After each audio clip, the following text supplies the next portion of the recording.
আসসালামু আলাইকুম। আমি এখন বানাবো খুব সহজে তৈরি দারুণ মজার একটা আইটেম। এটার নাম হচ্ছে চিকেন চাটখারা রোস্ট। যদিও এটা ফ্রাই চিকেন, তবুও নামটা রোস্ট। ঘরে থাকা সাধারণ জিনিসপত্রই ঝটপট বানিয়ে নিতে পারবেন।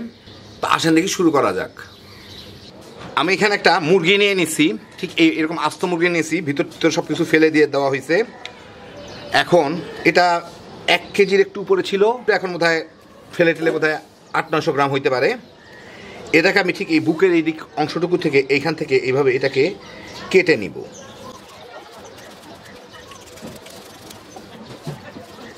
সাবধানে কাটতে হবে পুরোটা, যাতে শুধু এই বুকের অংশটুকু আমি এইভাবে কেটে নিব। কেটে এইটা এখানে এইভাবে ফাঁক করে ভিতর থেকে এখন যা আছে এগুলাকে বাইর করে ফেলি। চর্বি টর্বি অতিরিক্ত যদি আমি রাখতে না চাই, এগুলো কেটে ফেলে দেওয়া যাবে। তো যত সম্ভব চর্বি টর্বি পরিষ্কার করে নিলাম। এটা এখন দেখতে খারাপ লাগলো, আমি একটু ধুয়ে নিই, এটা দেখতে ভালো লাগবে একটু আর কি। তার আগে মুরগিটাকে আমি ধরে এই যে রানের এইখানে এই জোড়াটা এইভাবে একটু ভেঙে দিব, যাতে মুরগিটা ফ্ল্যাট থাকে, সমান থাকে আর কি। এইটুকু থাক, অসুবিধা নাই। একদম এইভাবে এরকম সমান থাকে, এইভাবে এরকম করে নিতে হবে। আর মুরগিটার গায়ে এই যে বিভিন্ন জায়গা আছে, এখানে ছুরি দিয়ে কতগুলো গর্ত করে দেবো, কেটে দিব আর কি। কেটে নিব আর কি, যাতে মশলা ঢুকতে পারে।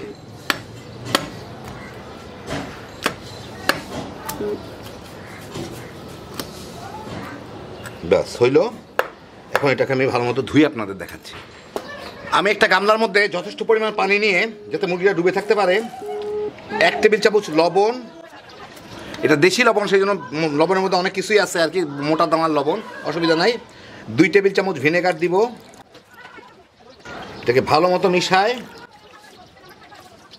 লবণটা গলে গেলে এর মধ্যে আমি এই ধুয়ে রাখা মুরগিটাকে এইটাকে আমি এর মধ্যে ডুবায় রাখবো।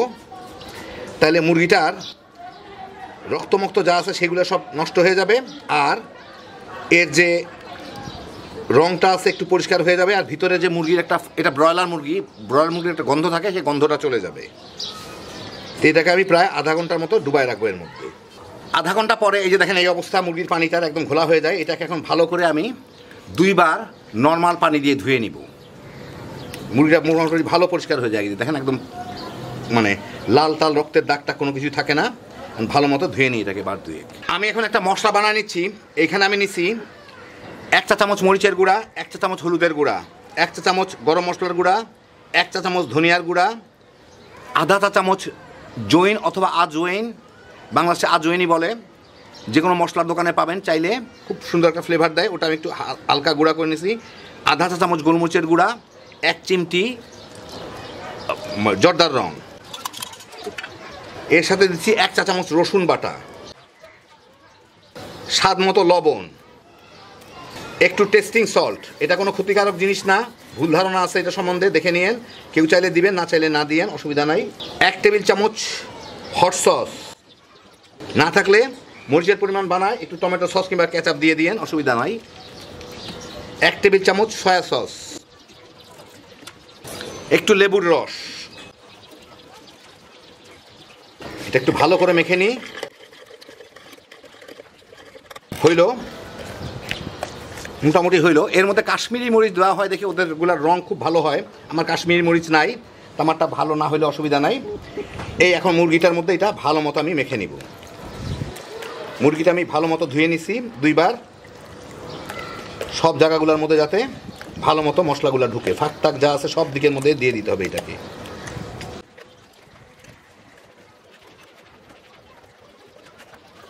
বিশেষ করে যেই জায়গাগুলো আমি ছুরি দিয়ে কাটছি কোচাইছি তার মধ্যেও যাতে ঢুকে, একটু খেয়াল রাখতে হবে। আর এই জায়গাটা একটু কম কোচানো হয়ে গেছে, একটু কেটে ঢুকাই দিই। হ্যাঁ, ভালো মতো মেখে নিলাম। এখন এইটাকে আমি ঘন্টা 2 রেখে দিব। ফ্রিজে রাখার দরকার নাই, বাইরেই রাখবো, যাতে মশলাটা কিছুটা ফ্লেভারটা চুষতে পারে। 2 ঘন্টা পরে আমি একটা ফ্রাই প্যানে কিছু তেল গরম করে নিয়েছি। এটা কিন্তু ডুবা তেলে ভাজা না, শ্যালো তেলে, অর্ধেক যাতে ডুবে। এই যে মুরগিটার অবস্থা। এখন মুরগিটাকে আমি আরেকটু মশলার মধ্যে একটু গড়ায় নেই। গড়ায় নিয়ে পানি মশলা দেওয়া যাবে না, যদিও মুরগিটাকে একটু মশলাটা চিপে ফেলে বেশ বিরাট সাইজ, অসুবিধা নাই। ভিতর থেকে অতিরিক্ত মশলাগুলো একটু ফেলে দিই, এর মধ্যে দিয়ে আমার ভেজে নিতে হবে। একটু সাবধানে দিতে হবে, ছিটে মিটে না আসে যাতে গায়ে, আর মুরগিটা যাতে সুন্দরভাবে খোলা অবস্থায় থাকে। মানে দেখেন এই যে এইভাবে দিয়ে এইভাবে ছড়াই দিতে হবে। দিয়ে আমি এটাকে মাঝারি আঁচে ভাজতেছি, হাই হিটে না কিন্তু, কারণ মুরগিটা সিদ্ধ হইতে হবে। এক পিঠ প্রায় 8-10 মিনিট ভেজে এটাকে আমি এখন উল্টায় দিব। দেখি কি অবস্থা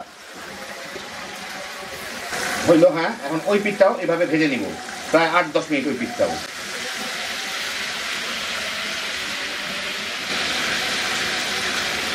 আর এর উপর একটু তেল ছিটাই দিব যাতে ড্রাই হয়ে না যায়, আর এই সমস্ত জায়গাগুলো যাতে আর একটু ভালো সিদ্ধ হয়ে যায়, পোড়া হয়ে যায়। ওই পিঠটা প্রায় 10 মিনিটের মতো ভাজলাম। এখন আমি এইটাকে তুলে নিই, দেখি ওই পিঠটা কি অবস্থা দাঁড়াইছে। বিরাট একটা জিনিস তোলাও মুশকিল, একটা টিস্যু দিয়ে একটা প্লেটের উপরে উঠে নেব। এই যে দেখেন এই পিঠটা এরকম ভাজা হইল, আর ওই পিঠটা তো দেখছেনই। এখন একটু তেল ঝরাই আপনাদেরকে আমি একটু সাজায় গুছায় দেখাচ্ছি। এই দেখেন হয়ে গেল আমার দারুণ মজার চিকেন চাটখারা রোস্ট। যদিও ফ্রাই চিকেন, তবু এটার নাম রোস্ট। খাইতে যে কি মজা একবার বানাইলেই বুঝবেন। খুব বেশি সময়ও লাগে না, জাস্ট ম্যারিনেট করে রাখার সময়টাই যা আর কি। ভাজতে 10 মিনিট 20 মিনিট এই পার ওই পার ভেজে নিলেই হইল। যারা চিকেন ফ্রাই খাইতে পছন্দ করেন, এইটা একটু অন্য রকমের, কিন্তু একবার বানায় দেখেন, বাচ্চা বড় সবাই মিলে তামা করে খায় ফেলাইতে পারবেন। হ্যাপি জোশের একটা আইটেম। আল্লাহ আপনাদের সবাইকে ভালো রাখুন, সুস্থ রাখুন, নিরাপদে রাখুন। ইনশাল্লাহ বেঁচে থাকলে আবার দেখা হবে। আল্লাহ হাফিজ।